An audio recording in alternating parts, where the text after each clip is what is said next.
Hey, what do you know? I'm live.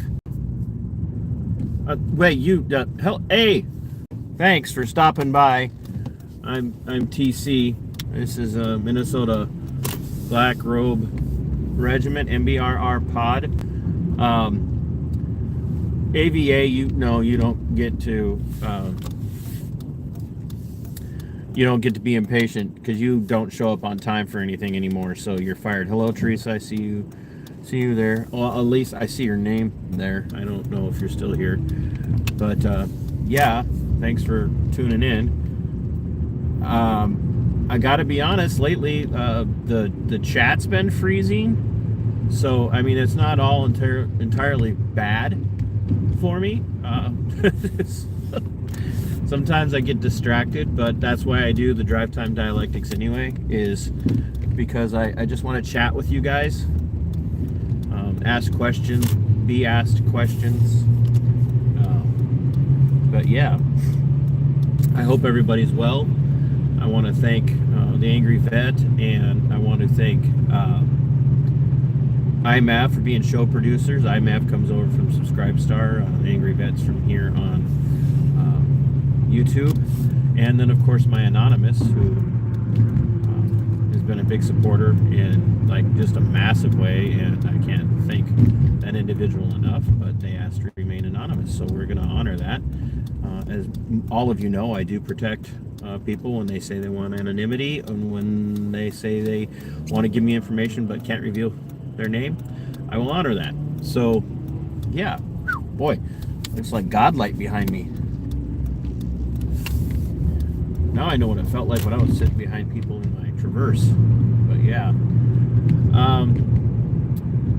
it is Giving Tuesday, so if you're of the mind to be able to support the channel, I'd love to have memberships, super chats, super thank yous if you're watching this on a playback,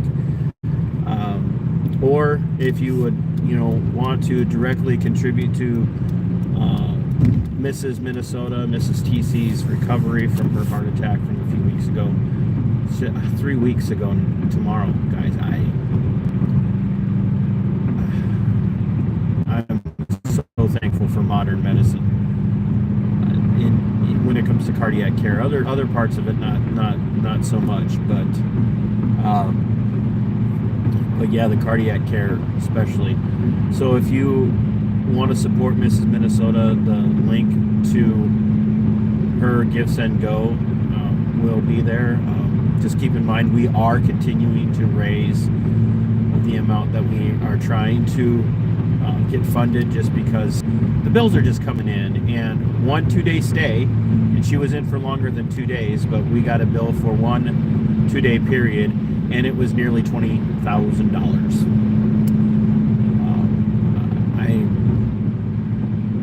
I'm working poor, and I wish I could tell you that we could justify the decision to not have health insurance, but I just can't afford it and still pay bills. And now here we are without health insurance, and we can't afford to pay bills because of that. So I can't win for losing in this world today. But I am very thankful to everybody that has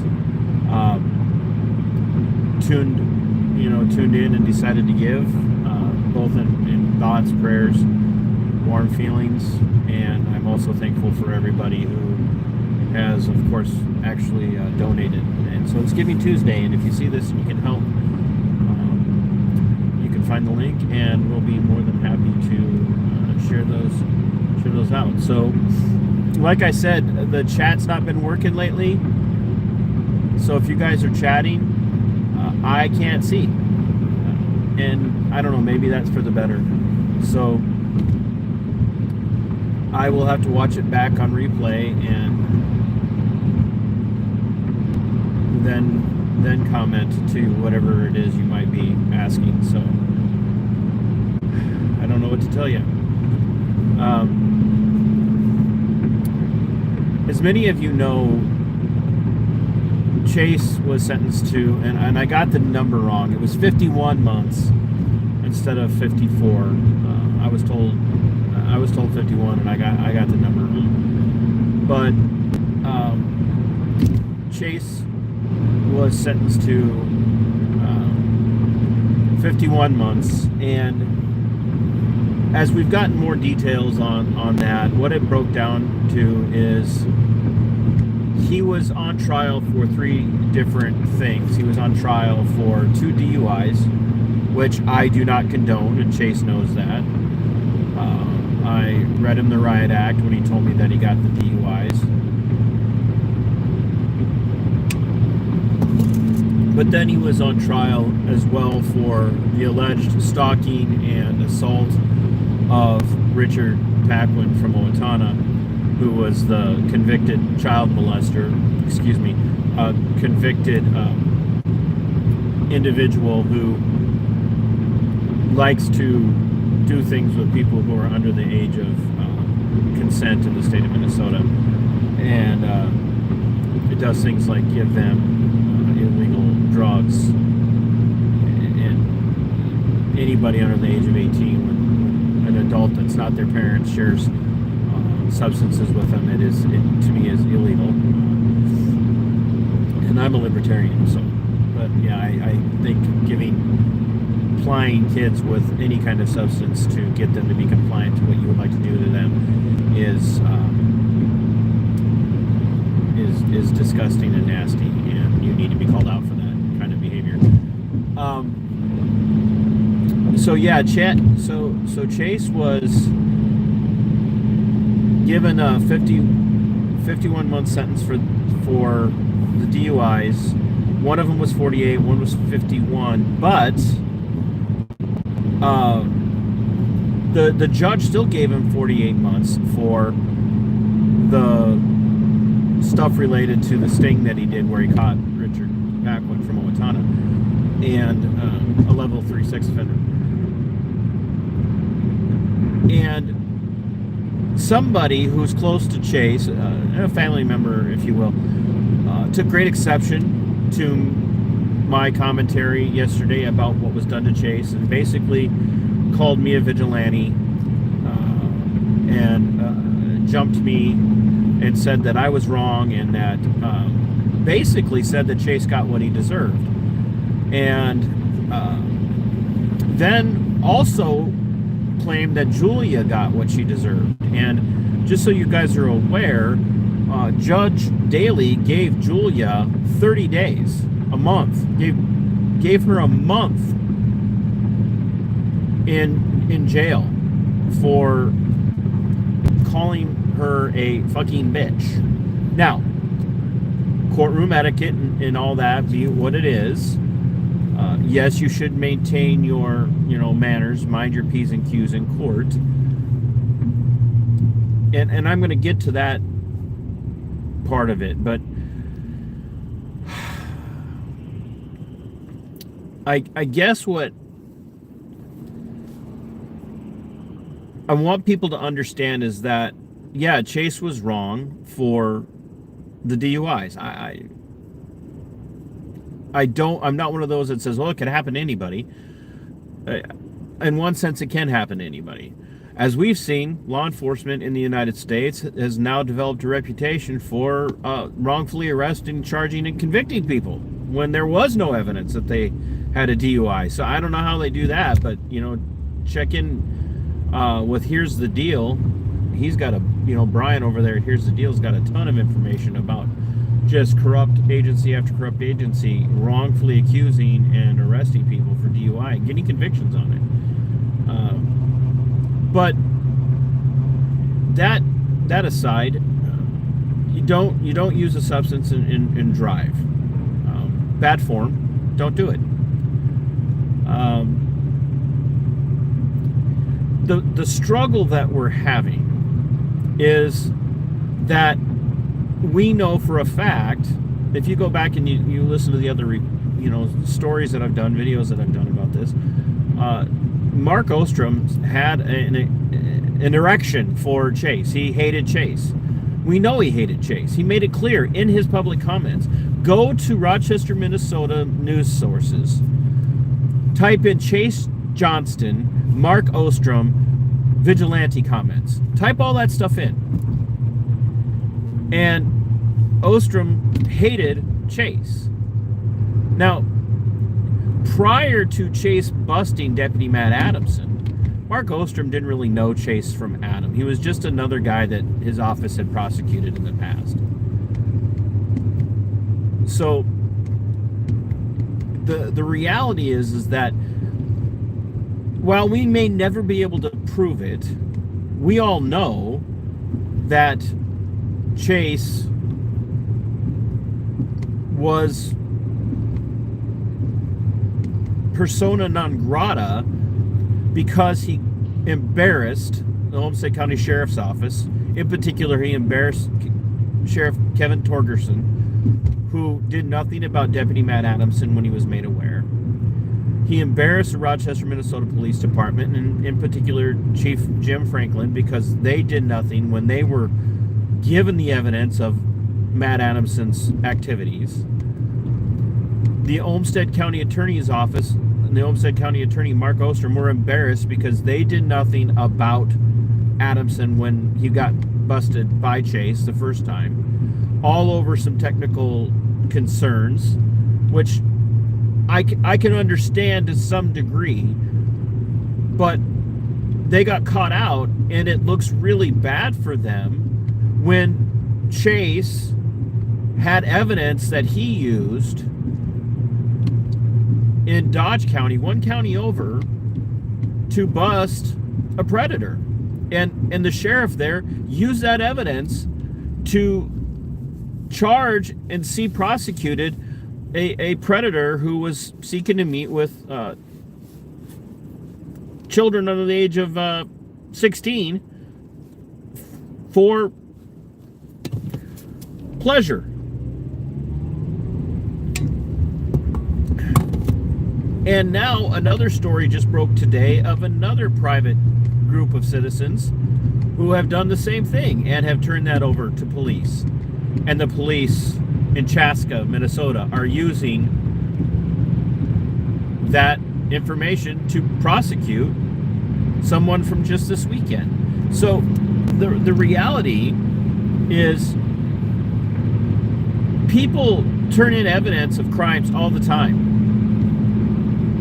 They do. People turn in evidence of crimes constantly to law enforcement. They're like, hey, I got this phone call. Hey, I had this conversation. Hey, can this be used to investigate? It happens constantly, folks. Not only does it happen constantly, law enforcement in the state of Minnesota, in particular law enforcement in southeast Minnesota, in particular law enforcement in Olmsted County, in particular law enforcement in Rochester, Minnesota, use confidential, reliable informants all the time. They use them constantly. Cops and investigators, detectives in Minnesota, in Rochester, use people who are pending charges for varying crimes to investigate and gather evidence on other people who are committing crimes. It happens all the time. So Ostrom's argument that Chase's tactics are inappropriate, unprofessional, and whatnot, so therefore he's not going to use any of the evidence that he gathers, when Chase's methodology for catching predators was exactly the same as the methodology used by the Minnesota Bureau of Criminal Apprehension and RPD when they caught Deputy Adamson the second time. And the reason that we know that is because Adamson responded to them in the same way they responded to Chase, or the way he responded to Chase. Almost word for word. His modus operandi, his method of operation is precisely the same with the BCA and RPD as it was with Chase and Julia. So this was a vendetta on the part of local law enforcement. This was a vendetta on the part of Mark Ostrom for Chase embarrassing them and catching them out when they could have stopped a predator in their midst, and they did nothing about it. And we're only left to speculate as to why. Other than we know that Mark Ostrom has a soft spot for child predators. Mark Ostrom of the Olmsted County Attorney's Office has a soft spot for child predators. Now, I don't know why Mark Ostrom has a soft spot for child predators. I really don't. I'm not sitting here saying maybe he relates to them. That's not me. I'm not saying that Mark Ostrom relates to child predators. I'm not saying that there's any chance at all that he would ever engage in any predatory behavior like that. I am not implying that. I'm not suggesting it. I would never say something like that without rock solid evidence. So please don't jump to the conclusion that I've jumped to the conclusion and arrived at a decision that that's why Mark Ostrom's soft on predators. We don't know that. We can't know that. I can't even speculate that's a possibility. Can't.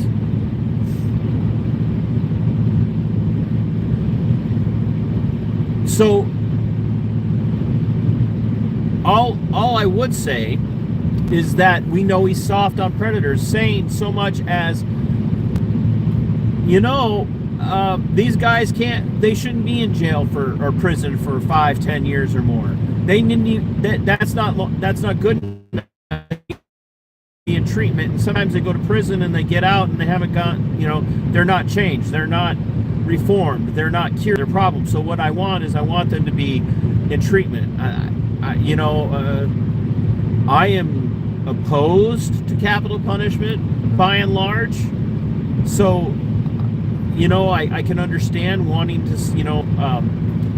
practice restorative justice. I don't know that child predators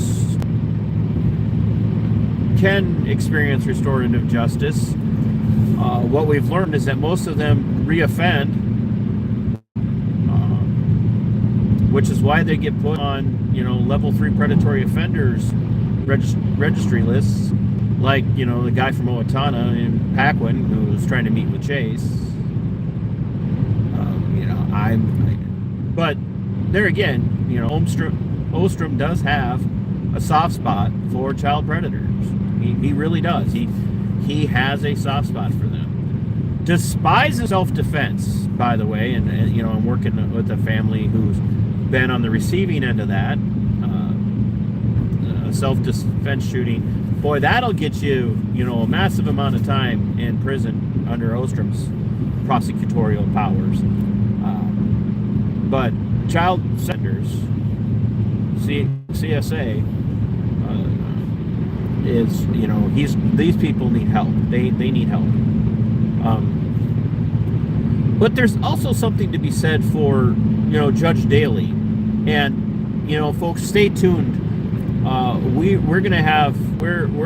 doing some digging on Judge Daly. My researcher is focusing on dedicating the rest of this week to Judge Daly. And we're pretty sure we got some juicy information, so stay tuned. But I want to focus too on Judge Daly. So Judge Daly ignored the pre-sentencing investigation, which suggested probation for Chase on all of this. Now, I don't know why. I don't understand why Judge Daly would choose to ignore a PSI. I don't know why Judge Daly would choose to ignore a request for a downward departure from somebody like Chase's attorney, who wrote, and I'm paraphrasing, that Chase, does have a history of substance abuse, does have a history of criminal activity, but also has a history of living a torturous lifestyle as a child. Now, if I'm the person who was technically responsible for Chase's childhood, sitting in the courtroom hearing that would have been a blow to my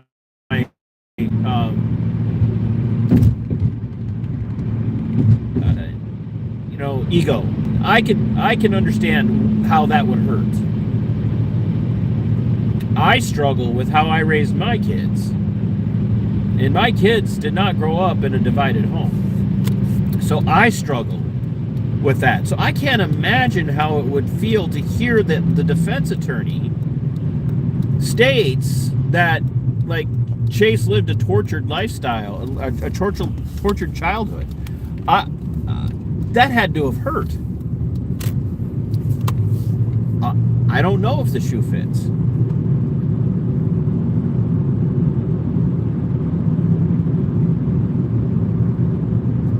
But what bothers me is that not only did Judge Daly, take the pre-sentencing investigation and shred it and piss on it, and take the request for the downward departure and shred it and piss on it. She, and somebody said the judge actually showed much mercy. To who? To who did Judge Daly show mercy? To Chase? Could she have given him more? Sure. Probably could have given him more. But there again, did Chase deserve 48 months for his interaction with Mr. Paquin from Owatonna, who was a level 3 sex offender? This is public information. I'm not telling you guys anything that you can't find out on your own. Just go to Owatonna, Minnesota, look up level 3 sex offenders.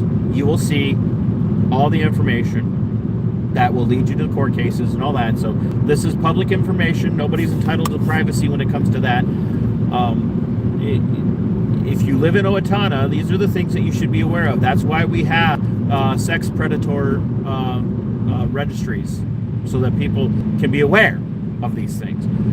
So did Chase deserve 48 months for that? Now, credit for time served, and with 1/3 good time off, Chase will do about 36 months. So 3 years. Did Chase deserve 3 years? Does he deserve 3 years for what he did?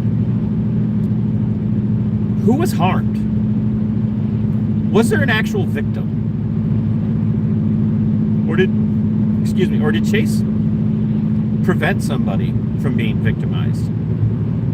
Because that's how I see it. These are my closing thoughts. I'm not going to really do much more about Chase. Not because I don't care for him, not that I don't have a massive amount of respect for him, but the damage is done. But did Judge Daly, did Krista Daly of Olmsted District Court, did she really show mercy to Chase? Was she gracious to him? Was she benevolent to him? I'd say no. But we're going to find out just how benevolent she really can be. But what about benevolence to Julia, who is losing her fiance? And I said this in my update yesterday, that when Julia wrongfully, and there again, she has the freedom to say whatever she wants, and then she has to pay the consequences. But did Julia show disrespect to Judge Daly? Sure. Should she have said what she said? Probably not. Probably shouldn't have said what she said in the courtroom. Ill-advised. But is it merciful to slap a person who is now ostensibly a single mom for the next 3 years with a 30-day jail sentence? And then to claim that the judge was very gracious to Julia because she didn't add any more time when Julia kept saying stuff. It's 30 days. Now, when you look around the state of Minnesota and you think about all the cops who have gotten DUIs over the last, just a couple of years, like I reported on Roger Muffley from Meeker County, who got a DUI earlier this year, and not only did he not lose his job as a deputy in Meeker County, his license was only actively suspended for like 3 days. So he got to keep his job and gets to continue to drive around in a squad car pulling people over and stopping them for DUI. Or Chris Flatton, who, abused the rights of Derek Gilbert 2 years ago, and then went to work after leaving the Wilmer Police Department after 16 years, and then went to work for Kenny, Ojai County before he got drunk on the job. But then there's Trooper Shane Roper, who over the course of the last several years displayed, presented, demonstrated a complete lack of respect for the public and caused numerous accidents until finally in May he murdered Olivia Flores by driving like a complete privileged and entitled asshat, who, by the way, in his arraignment, Judge Daly gave him no bond, let him go on his own recognizance, on his word that he wasn't going to harass the family, the victims, and did not order him to get booked in or get a mugshot. So, I mean, we know that she, inadvertently, by the way, very professional Judge Krista Daly. I mean, you are a professional judge. You can throw Julia in jail for 30 days because she didn't show you respect. Yeah, Julia can go to jail for 30 days for not showing you respect. But Trooper Shane Roper, Judge Krista Daly, can get out without paying any kind of bond after he's arraigned on the charges that he was arraigned on. And on top of that, you did not order him to be booked in the way you should have ordered him to be booked in. Now we're going to, very briefly, we're going to touch on contempt of court. Minnesota does have statutes regarding contempt of court. The problem is that the way it's worded, contempt of court falls into several different categories, and one of them is right there in the courtroom where you show contempt for a judge. Then there are ways to show contempt for the courts by actively showing disrespect to the courts by not following the court orders outside of the courtroom. I'm here to state unequivocally, no equivocation, that I have nothing but contempt for Judge Krista Daly. I despise her. One, for not slapping, Roper with a massive bond, and I'm a big proponent of bonds being like next to nothing. I think constitutionally bonds have to be set reasonably, but when you got a cop that kills somebody because he's a arrogant, indifferent piece of crap, and he murders an 18-year-old girl because of the way he's driving, I think that guy should sit in jail and rot. He should not be allowed the opportunity to escape prison by deleting himself. But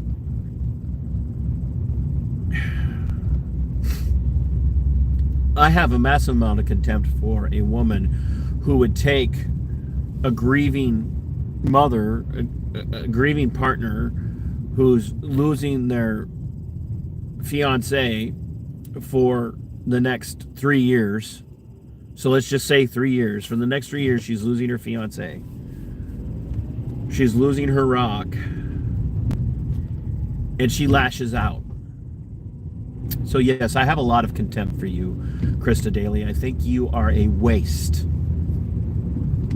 And you are part of the corrupt injustice system. And you should be shown contempt. Now, in a courtroom, you got to be careful. You really do. You got to be careful, folks. Because, and here's where we're going to address the contempt of court situation. Contempt of court is completely subjective. And I believe, according to the natural rights of man, to express their frustration and their grievances with the government, There is no better place to express those frustrations and those grievances with the government than in the actual presence of the government. And the courts are part of the government. Krista Daly is part of the government. She is the part of the judicial branch of government. But yet, judges are exempt. Krista Daly, because she puts on that robe, and not the kind of black robe I'm thinking of with the name of the channel, by the way. But because Krista Daly puts on that robe and she walks into a room, everyone is to show her subservience. They're to bow to her superiority. They're to bow to her superior position. And they're to acquiesce to everything that she says, no matter what she says. It is not to be questioned. And if you raise your voice and you express any kind of frustration or any kind of anger or any kind of malice towards her, then you deserve to be locked up for however long she says. No jury, no trial, no appeal, no nothing. The judge just slaps you with contempt. She declares that you have done this. She declares that you are charged. She declares that you are guilty and declares a sentence over you. Literally, she is a judge, jury, and executioner over an expression of speech.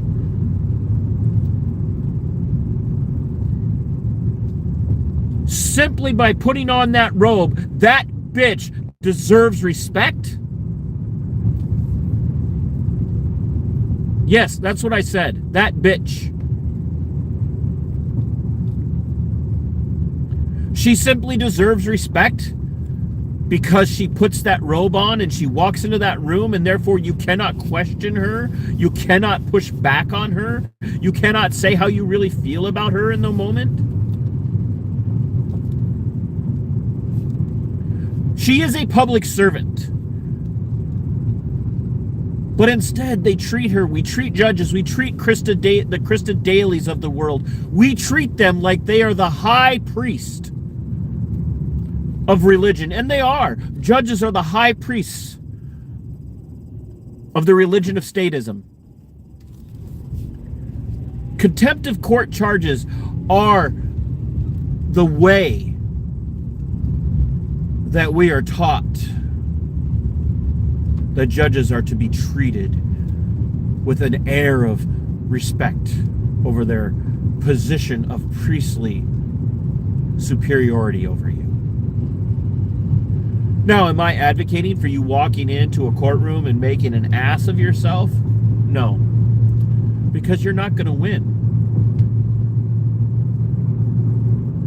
You're not going to win that fight. You're not going to win that argument. Because all you have to do is hurt the judge, hurt their feelings. And they have the power to declare you guilty of having hurt their feelings because you're not showing them the kind of respect that they deserve in their eyes. And that, folks, is the problem with contempt of court. It is a law in most states that judges have the power and the authority to do that. And no one, not even family members of a person who has been victimized by a law that is unconstitutional on its face, by a law that strips you of your ability to redress your government over a grievance, whether the government likes the way you're saying it or not. Even the family members will say she got what she deserved. Why? Because she insulted the high priest of the state. And you cannot insult the high priest of the state.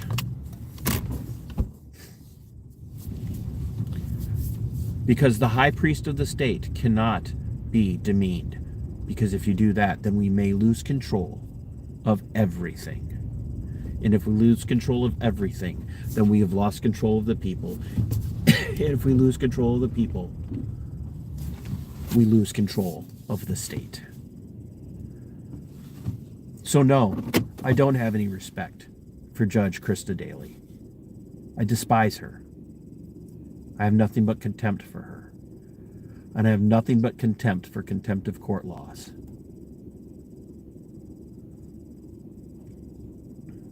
They shouldn't exist any more than hate speech legislation should exist.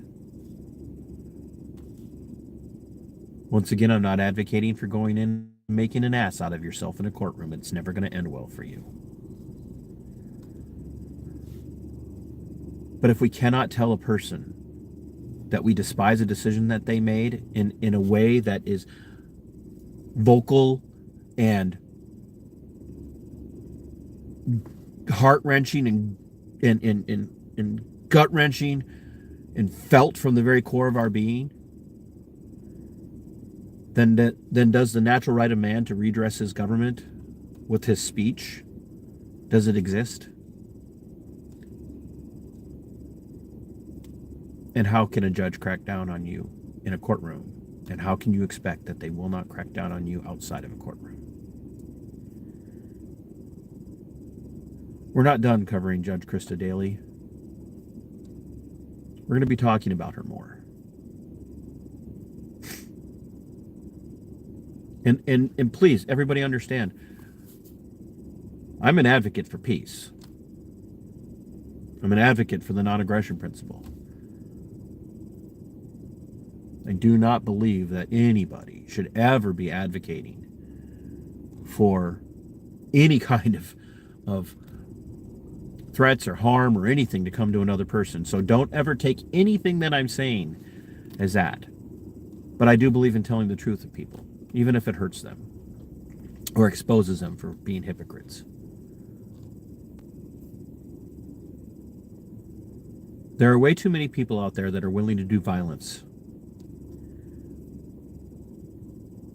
way too fast and at all. And I despise that as well.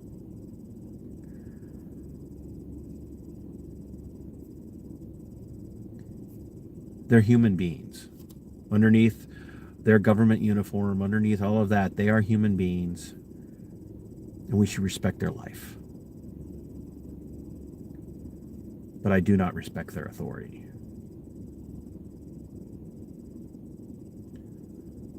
But you have to be smart. And when you're in a courtroom of a tyrant, the high priest of the state,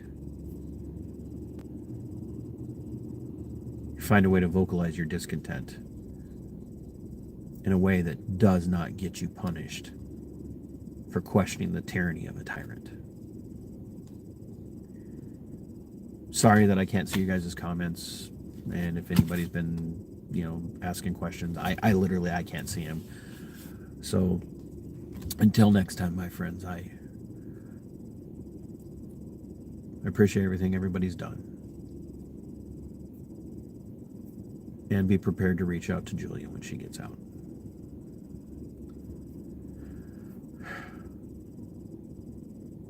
I can't imagine what her family's going through right now. Losing her for the holiday season, like they lost Chase. Until next time, my friends, fight for your liberty is yours. Fight for your freedom because it belongs to you. And Sic Semper, Tyrannus.